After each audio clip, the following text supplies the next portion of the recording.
নিজৰ এখন সংবিধান আমি পাইছোঁ, যিখন সংবিধানে আমাৰ দেশৰ আইনৰ পৰা আৰম্ভ কৰি প্ৰত্যেকটা ক্ষেত্ৰতেই আমাক গাইড কৰে। অৰ্থাৎ এই সংবিধানখন আমাৰ এটা পবিত্ৰ গ্ৰন্থ, যিটোৰ ওপৰত ভিত্তি কৰি আমাৰ দেশখন চলে।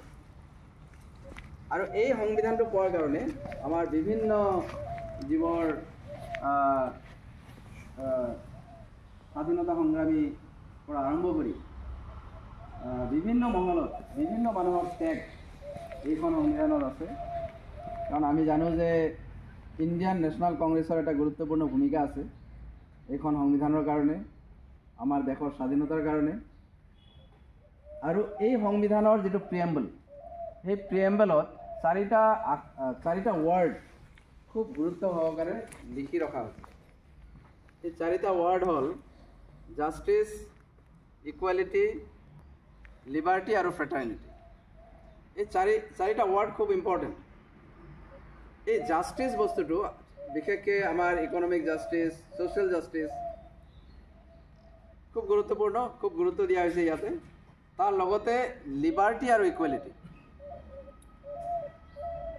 লিবাৰ্টিটো আছেই, কিন্তু এটা কথা আমি মনত ৰাখিব লাগিব যে লিবাৰ্টি বা স্বাধীনতাৰ লগত আমাৰ যিখিনি দায়িত্ব বা ডিউটি বা আমাৰ যিখিনি কৰ্তব্য, সেই বস্তুখিনি স্বতঃস্ফূৰ্তভাৱে আহি যায়।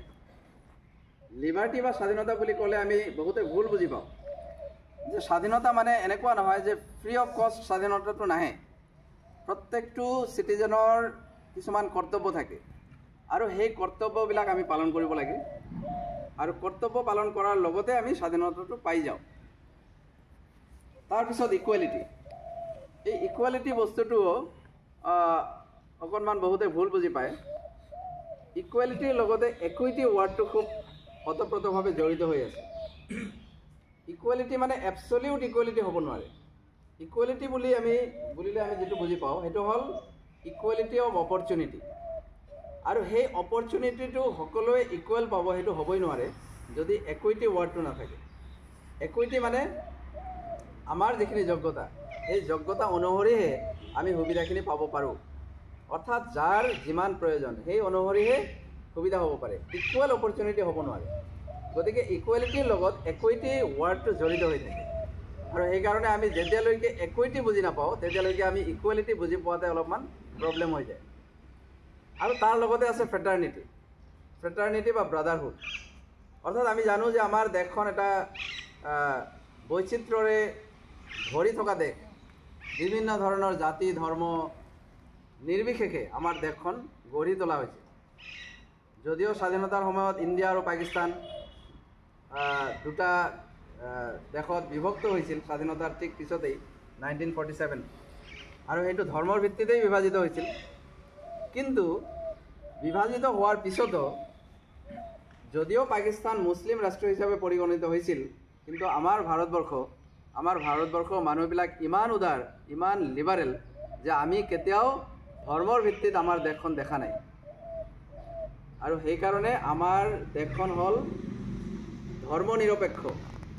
অৰ্থাৎ প্ৰত্যেকটো জাতি ধৰ্ম নিৰ্বিশেষে আমি ইয়াতে যাতে শান্তিপূৰ্ণভাৱে বাস কৰিব পাৰোঁ, তাৰ কাৰণেই আমাৰ এখন এই কনষ্টিটিউশ্যনখন প্ৰয়োজন আছিল।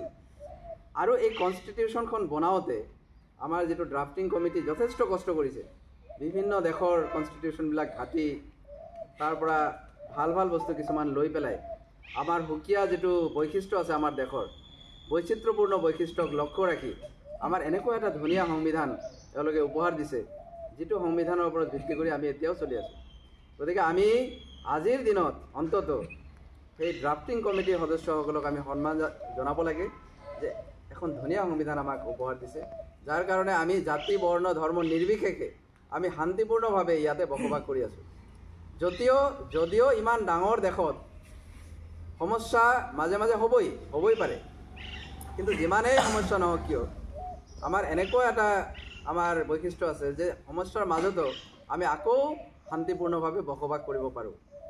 গতিকে আহক আমি আজিৰ দিনত সেই স্বাধীনতা সংগ্ৰামীসকলক আমি শ্ৰদ্ধা যাচোঁ, লগতে ড্ৰাফটিং কমিটিৰ সদস্যসকলক শ্ৰদ্ধা যাচোঁ, আৰু লগতে আমি আমাৰ ডিউটি আৰু দায়িত্বৰ প্ৰতি সচেতন হৈ পেলাই সকলোৱে নিজৰ নিজৰ দায়িত্ব বুজি পাই পেলাই নিজৰ নিজৰ কামখিনি যদি আমি কৰি যাওঁ আৰু নিজৰ লগতে আমাৰ সমাজখনক যাতে আৰু বেছি ভাল হ'ব পাৰে তাৰ প্ৰতিও যদি আমি অলপমান লক্ষ্য ৰাখোঁ তেনেহ'লে আমাৰ দেশখন আৰু ধুনীয়া হৈ উঠিব।